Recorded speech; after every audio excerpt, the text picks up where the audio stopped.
여러분, 만약 의사들이 모두 포기한 아이를 살리기 위해 산속 깊은 곳까지 가야 한다면 어떻게 하시겠어요? 오늘 들려드릴 이야기의 주인공 리처드는 그 길을 선택했습니다. 하지만 그곳에서 만난 한의사가 내린 진단은 충격적이었어요. 아이의 병은 몸이 아니라 아버지의 마음에서 시작되었다는 것이었거든요.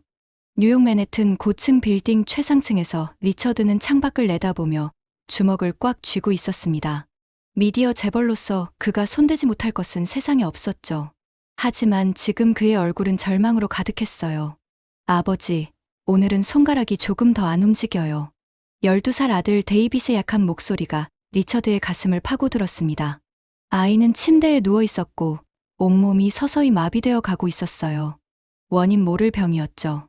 세계 최고의 의사들도 고개를 저었습니다. 괜찮다, 데이빗. 아버지가 반드시 방법을 찾아낼 거야. 리처드는 아들의 머리를 쓰다듬으며 말했지만 그의 손은 떨리고 있었어요. 이미 수십 명의 전문의를 만났고 최첨단 치료법들을 모두 시도해봤지만 소용없었거든요. 데이빗의 증상은 날이 갈수록 악화되고 있었습니다. 그때 비서가 조심스럽게 문을 두드렸어요. 회장님, 한국에서 온 정보가 있습니다. 한국? 네. 지리산에 마음의 병을 고친다는 한의사가 있다고 합니다. 이름은 허진이라고 하는데 리처드는 코웃음을 쳤어요. 마음의 병이라니 데이빗은 몸이 아픈 거였거든요. 하지만 그는 멈춰 생각해봤습니다. 이미 모든 방법을 다 써본 상황에서 설령 그것이 마지막 지푸라기라 하더라도 잡아볼 수밖에 없었어요. 며칠 후 리처드는 데이빗을 안고 한국행 비행기에 올랐습니다. 14시간의 비행 끝에 도착한 한국, 그리고 다시 3시간을 달려 지리산 깊숙한 곳에 도착했어요. 산속 작은 한옥이 보였습니다. 담장도 없고 대문도 없는 정말 소박한 집이었어요. 리처드는 당황했습니다. 이런 곳에서 아들을 치료할 수 있다는 건가요? 어서 오세요. 문득 뒤에서 목소리가 들렸어요. 돌아보니 50대 중반쯤 되어 보이는 남자가 서 있었습니다. 한복을 입고 있었고 얼굴에는 잔잔한 미소가 떠 있었어요. 허진 선생님이신가요? 그렇습니다. 멀리서 오시느라 고생하셨습니다. 허진은 자연스럽게 리처드에게서 데이빗을 받아 안았어요. 아이는 이상하게도 허진의 품에서 편안해 보였습니다. 리처드는 가져온 가방에서 두꺼운 파일들을 꺼내기 시작했어요. 여기 모든 검사 결과와 의사들의 소견이 있습니다. MRI, 컴퓨터 단층 촬영, 혈액 검사 결과까지. 하지만 허진은 그것들을 보지도 않았어요. 대신 데이빗을 집 안으로 데려가 온돌방에 눕혔습니다. 그리고 아이의 손목을 잡고 맥을 짚기 시작했어요. 리처드는 허진의 진료 방식이 답답했어요. 최첨단 의료 데이터를 가져왔는데 고작 맥을 짚는 것으로 뭘 알 수 있다는 건가요? 5분 정도 지났을까? 허진이 고개를 들었어요. 리처드 씨. 네? 아이의 병은 몸이 아니라 아버지 당신에게서 시작되었습니다. 리처드는 허진의 말을 이해할 수 없었어요. 무슨 말씀인지 모르겠습니다. 제 아들은 원인 모를 근육마비 증상을 보이고 있어요. 이건 명백한 의학적 질환입니다. 허진은 차분하게 말했습니다. 앉으세요. 차를 우려드릴게요. 차는 됐습니다. 정확한 설명을 해주세요. 하지만 허진은 이미 부엌으로 향했어요. 잠시 후 구수한 차 향이 집 안을 가득 채웠습니다. 리처드 씨, 데이빗이 언제부터 아프기 시작했나요? 정확히는 6개월 전입니다. 처음에는 손가락 끝이 조금 저린다고 했어요. 그 시기에 특별한 일이 있었나요? 리처드는 생각해봤어요. 6개월 전이라. 그때는 회사가 최대 위기를 맞고 있었습니다. 경쟁사의 견제로 큰 프로젝트를 잃을 뻔했고 리처드는 연일 밤샘 작업을 하며 일을 만회하려 했었어요. 회사 일이 바빴을 뿐입니다. 하지만 그게 데이빗의 병과 무슨 관련이? 데이빗은 그 시기에 무엇을 했나요? 허진의 질문에 리처드는 잠시 말을 멈췄어요. 그때 데이빗은 무엇을 했을까요? 솔직히 기억이 잘 나지 않았습니다. 너무 바빠서 아들에게 신경 쓸 겨를이 없었거든요. 학교에 다니고 과외를 받고 평범한 일상이었을 거예요. 정말 그럴까요? 허진이 온돌방으로 가서 데이빗을 내려다봤어요. 아이는 잠들어 있었지만 얼굴에는 여전히 긴장이 서려 있었습니다. 이 아이의 몸은 말하고 있어요. 너무 많은 압박을 받고 있다고요. 압박이라뇨? 데이빗은 공부를 잘하고 친구들과도 잘 어울리는데 리처드 씨, 아버지의 기대가 얼마나 무거운지 아세요? 허진의 말에 리처드는 당황했어요. 물론 데이빗이 잘 되기를 바라는 마음은 있었지만 그게 아이에게 압박이 되고 있다는 생각은 해본 적이 없었거든요. 저는 단지 아들이 성공하기를 바랄 뿐입니다. 제가 겪었던 어려움을 겪지 않게 하려고요. 어떤 어려움이었나요? 리처드는 입을 다물었어요. 자신의 과거는 아무에게도 이야기하고 싶지 않은 부분이었습니다. 그건 중요하지 않습니다. 지금 중요한 건 데이빗의 치료예요. 바로 그겁니다. 허진이 리처드를 똑바로 바라봤어요. 아버지가 과거의 상처를 인정하지 않으면 그 상처는 아이에게 전달됩니다. 리처드는 화가 났어요. 말도 안 되는 소리입니다. 마음이 몸의 병을 일으킨다고요? 서양의학으로 고칠 수 없었기 때문에 여기까지 오신 거 아닌가요? 허진의 말에 리처드는 할 말을 잃었어요. 제가 제안할게요. 한 달만 여기서 지내보세요. 데이빗과 함께요. 한 달이라고요? 그럴 수는 없습니다. 회사 일이 있어요. 그렇다면 데이빗만 두고 가시겠어요? 리처드는 잠든 아들을 바라봤어요. 한 달 동안 뭘 하자는 겁니까? 아버지의 마음을 치료하는 거예요. 그러면 데이빗의 몸도 따라서 회복될 거예요. 다음 날 아침, 리처드는 새벽 5시에 눈이 떠졌어요. 온돌 바닥이 익숙하지 않아서 몸이 뻐근했습니다.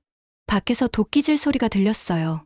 창문을 열어보니 허진이 마당에서 장작을 패고 있었습니다. 일찍 일어나셨군요.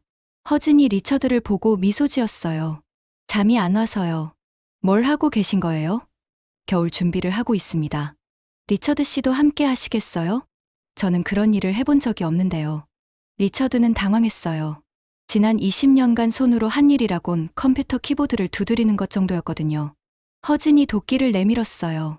리처드는 주저하면서도 도끼를 받아들었습니다. 생각보다 무거웠어요. 허진이 시범을 보였어요. 간단해 보였지만 막상 해보니 쉽지 않았어요. 리처드가 도끼를 내리쳤지만 나무는 쪼개지지 않고 도끼만 박혔어요. 이건 효율적이지 않네요. 전기톱을 쓰면 훨씬 빠를 텐데. 왜 장작을 패야 할까요? 허진이 질문했어요. 집중해 보세요. 나무의 결을 보고 어디가 가장 쉽게 갈라질지 생각해 보세요. 허진의 지도에 따라 리처드는 나무를 자세히 살펴봤어요. 처음에는 그냥 나무로만 보였지만 집중하다 보니 나무결이 보이기 시작했습니다. 1시간 정도 지나자 리처드도 조금씩 나무를 쪼갤 수 있게 되었어요. 하지만 온몸이 땀으로 범벅이 되었고 손에는 물집이 잡혔습니다. 마음도 마찬가지입니다. 쪼개려고 억지로 힘을 쓰면 오히려 잘 안 돼요. 자연스럽게 결을 따라가야 해요. 허진의 말을 들으며 리처드는 뭔가를 깨닫는 것 같았어요. 점심시간이 되자 허진이 간단한 식사를 준비했어요. 현미밥과 나물, 된장찌개였습니다. 데이빗은 처음 맛보는 음식임에도 불구하고 맛있게 먹었습니다. 오후에는 약초를 캐러 산에 올라갔어요. 허진은 여러 종류의 풀과 뿌리를 가르쳐 주었습니다. 리처드에게는 그냥 잡초로만 보이는 것들이었어요. 이걸로 정말 병을 고칠 수 있나요? 믿음이 없으면 아무것도 효과가 없어요. 믿음만으로는 부족하죠. 과학적 근거가 있어야. 그렇다면 사랑은 어떤가요? 사랑을 과학적으로 증명할 수 있나요? 리처드는 할 말을 잃었어요. 사랑이라. 그동안 그는 사랑에 대해 깊이 생각해 본 적이 없었습니다. 저녁이 되자 허진이 데이빗에게 침을 놓았어요. 아프지 않아요, 데이빗. 오히려 시원해질 거예요. 허진의 손길은 정말 부드러웠어요. 침을 놓는 동안 데이빗의 표정이 점점 편안해졌습니다. 밤이 되자 세 사람은 마당에 앉아 별을 바라봤어요. 뉴욕에서는 볼 수 없었던 수많은 별들이 하늘에 가득했습니다. 아버지, 별이 이렇게 많은지 몰랐어요. 나도 몰랐다. 리처드가 솔직하게 대답했어요. 도시의 불빛이 별빛을 가리는 거예요. 마음도 마찬가지죠. 너무 많은 것들이 마음의 별빛을 가려요. 허진이 조용히 말했어요. 일주일이 지나자 리처드의 손에는 굳은 살이 박이기 시작했어요. 장작 패기와 약초 캐기에 조금씩 익숙해졌지만 여전히 이 모든 일들이 데이빗의 치료와 어떤 관련이 있는지 이해할 수 없었습니다. 어느 날 오후 리처드와 허진이 계곡에서 약초를 씻고 있을 때였어요. 허진이 갑자기 입을 열었습니다. 어린 시절이 어떠셨나요? 리처드의 손이 멈췄어요. 차가운 계곡물이 손목을 파고들었습니다. 갑자기 왜 그런 걸 묻나요? 치료에 필요해서요. 제 어린 시절이 데이빗의 병과 무슨 상관이 있다는 겁니까? 하지만 허진은 대답하지 않고 계속 약초를 씻고 있었어요. 리처드는 답답했습니다. 좋습니다. 말씀드리죠. 리처드가 무겁게 입을 열었어요. 제가 8살 때 부모님이 이혼하셨어요. 아버지는 사업 실패로 집을 나가셨고 어머니는 저를 데리고 삼촌 집에 얹혀 살았죠. 물소리만이 고요함을 깨뜨리고 있었어요. 삼촌 집에서는 눈치를 봐야 했어요. 밥을 먹을 때도 잠을 잘 때도 항상 미안하다는 생각뿐이었죠. 어머니는 낮에는 식당에서 밤에는 편의점에서 일하셨어요. 리처드의 목소리가 떨리기 시작했어요. 12살부터는 신문 배달을 했어요. 학교 끝나면 바로 신문사로 가서 새벽까지 신문을 돌렸죠. 친구들이 놀 때 저는 항상 일을 해야 했어요. 그때 결심했어요. 절대로 가난하게 살지 않겠다고. 제 아이만큼은 그런 고생을 시키지 않겠다고. 그래서 데이빗에게 그렇게 많은 것을 요구하시는군요. 허진의 말에 리처드는 당황했어요. 데이빗의 하루 일과를 말해보세요. 리처드는 아들의 하루를 떠올려 봤어요. 아침 6시에 일어나서 학교 가기 전에 중국어 과외, 학교 수업 후에는 바로 수학, 학원, 저녁에는 피아노 레슨과 영어 과외. 집에 도착하면 이미 밤 9시가 넘어 있었어요. 바쁘긴 하지만 모두 필요한 것들이에요. 리처드 씨. 허진이 리처드의 말을 끊었어요. 그 아이는 언제 놀아본 적이 있나요? 노는 것은 시간 낭비죠. 친구들과 어울려 본 적은요? 리처드는 말을 멈췄어요. 생각해보니 데이빗이 친구들과 함께 있는 모습을 본 기억이 없었습니다. 데이빗이 뭘 좋아하는지 아세요? 공부를 잘하고 피아노를 잘 치고. 그게 데이빗이 좋아하는 건가요? 아니면 아버지가 좋아하는 건가요? 허진의 질문에 리처드는 할 말을 잃었어요. 정말로 데이빗이 무엇을 좋아하는지 몰랐습니다. 저는 단지 아이가 성공하기를 바랐을 뿐이에요. 성공이 뭔가요? 돈을 많이 벌고 사회적으로 인정받고. 그럼 리처드 씨는 성공하신 건가요? 리처드는 대답할 수 없었어요. 아들이 아픈데 아무것도 할 수 없는 제가 성공한 걸까요? 리처드의 눈에서 처음으로 눈물이 흘렀어요. 그날 저녁, 리처드는 데이빗과 단둘이 앉아 있었어요. 데이빗아. 네, 아버지. 너는 뭘 하고 싶니? 데이빗은 놀란 표정을 지었어요. 아버지가 이런 질문을 한 건 처음이었거든요.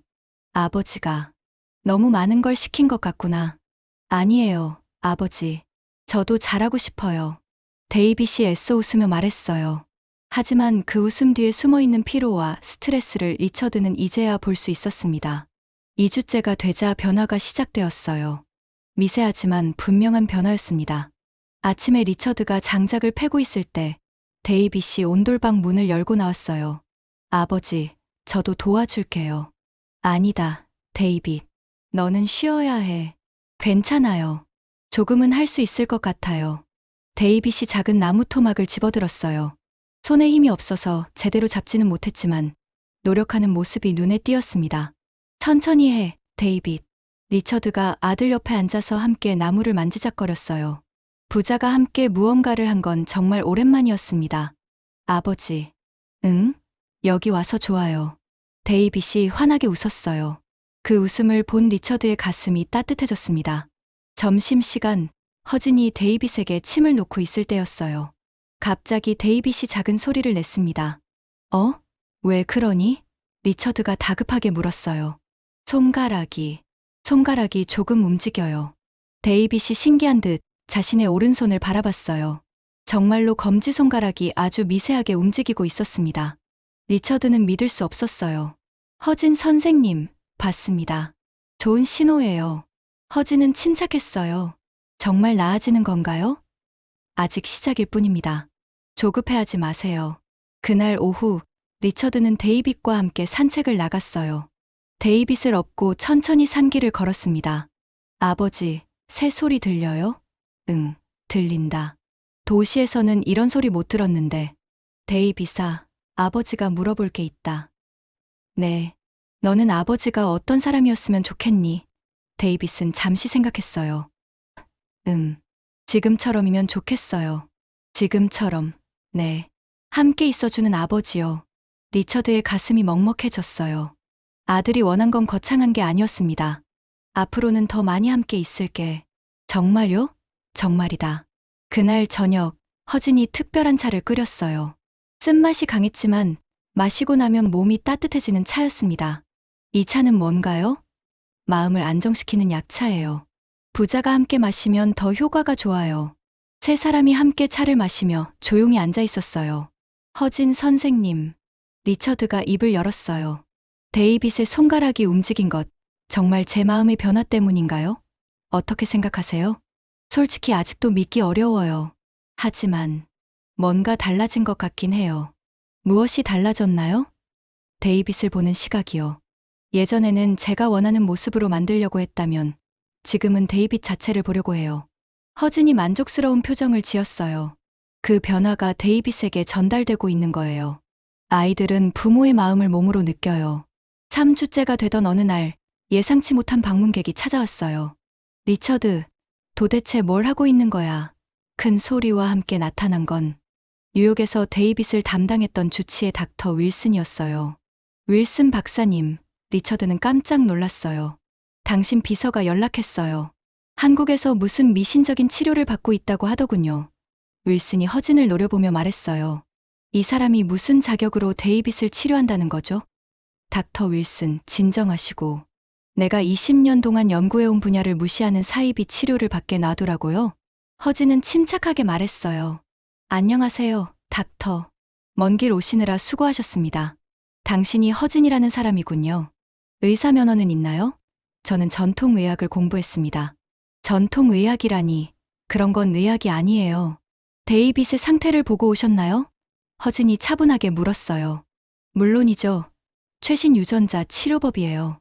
성공률이 30%나 되죠. 30%라고요? 리처드가 놀라며 물었어요. 그럼 70%는 실패한다는 뜻인가요? 그렇긴 하지만 지금으로서는 최선의 선택이에요. 리처드는 데이빗을 바라봤어요. 아이는 지난 3주 동안 확실히 좋아졌습니다. 윌슨 박사님, 데이빗을 한번 보시겠어요? 윌슨이 데이빗에게 다가가 몇 가지 간단한 검사를 시행했습니다. 잠시 후 윌슨의 얼굴에 놀란 표정이 떠올랐어요. 이게 어떻게 된 거죠? 뭐가 문제인가요? 근육 반응이 살아있어요. 3주 전만 해도 완전히 마비 상태였는데 윌슨이 믿을 수 없다는 표정으로 데이빗을 다시 검사했어요. 정말 놀랍군요. 이런 회복은 의학적으로 설명하기 어려워요. 허진이 조용히 말했어요. 서양의학으로 설명하기 어려운 일이 동양의학에서는 가능합니다. 리처드가 입을 열었어요. 윌슨 박사님, 저는 여기 더 머물고 싶어요. 뭐라고요? 리처드, 정신 차려요. 일시적이라도 상관없어요. 제가 여기서 얻은 건 데이빗의 회복만이 아니거든요. 저는 여기서 진짜 아버지가 되는 법을 배우고 있어요. 윌슨은 이해할 수 없다는 표정을 지었어요. 당신이 좋은 아버지라는 건 누구나 아는 사실이에요. 아니에요. 저는 좋은 아버지가 아니었어요. 데이빗이 무엇을 좋아하는지, 무엇을 원하는지 전혀 몰랐거든요. 허진이 윌슨에게 말했어요. 하루만 여기 머무르시겠어요? 우리가 하는 치료를 직접 보신 후에 판단하셔도 늦지 않을 거예요. 윌슨은 주저했지만 결국 하루 더 머물기로 했어요. 그날 저녁, 허진이 데이빗에게 침을 놓는 모습을 윌슨이 유심히 지켜봤어요.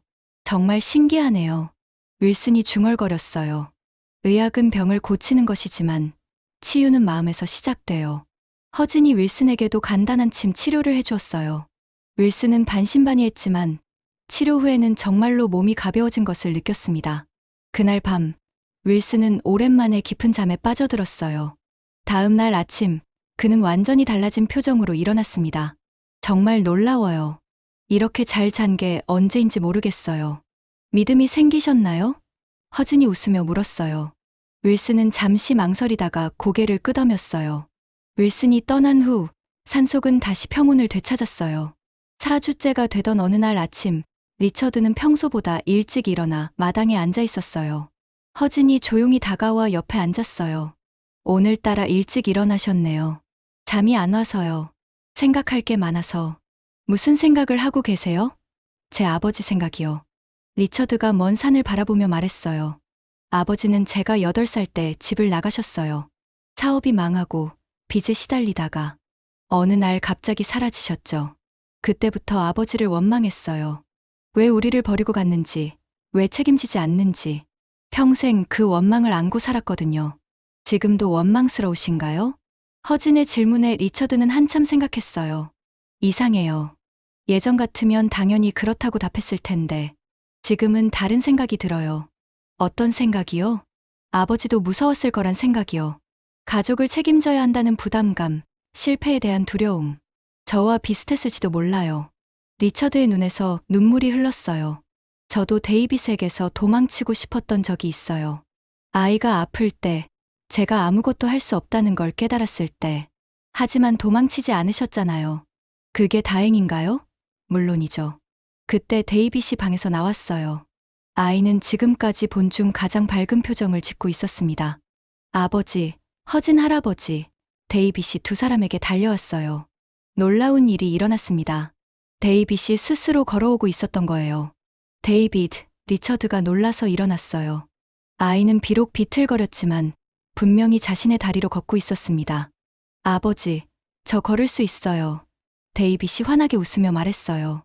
리처드는 아들을 꽉 안아주었습니다. 데이빗, 정말 대단하다. 그날 오후, 리처드는 데이빗과 함께 산책을 나갔어요. 이번에는 데이빗이 직접 걸었습니다. 아버지, 응? 저 이제 괜찮은 것 같아요. 정말. 네. 몸도 좋아졌지만 마음도 편해졌어요. 아버지도 편해지셨어요? 응, 많이 편해졌다. 그럼 됐어요. 데이빗이 환하게 웃었어요. 그 웃음을 보며 리처드는 깨달았습니다. 아이가 원했던 건 건강한 몸이 아니라 편안한 마음이었구나. 저녁 식사 후 세 사람은 마당에 앉아 차를 마셨어요. 허진 선생님. 네, 정말 고맙습니다. 리처드가 진심을 담아 말했어요. 뭘 고마워하시는 건가요? 모든 것을요. 데이빗을 고쳐주신 것, 저를 변화시켜주신 것. 저는 아무것도 하지 않았어요. 리처드 씨가 스스로 깨달으신 거예요.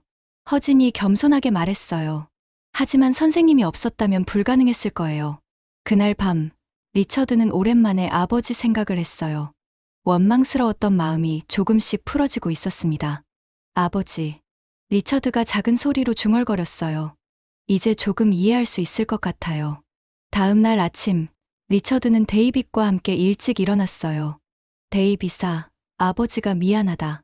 왜요? 그동안 너의 마음을 몰랐구나. 리처드의 목소리가 떨렸어요. 아버지는 잘못한 게 없어요.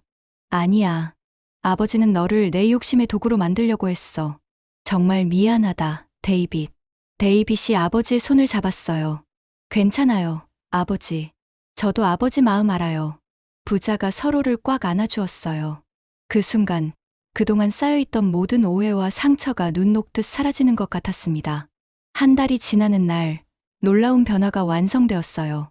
데이빗은 이제 완전히 걸을 수 있게 되었습니다. 뛸 수도 있고, 계단을 오를 수도 있었어요. 아버지, 저 정말 다 나은 것 같아요. 데이빗이 마당에서 뛰어다니며 말했어요.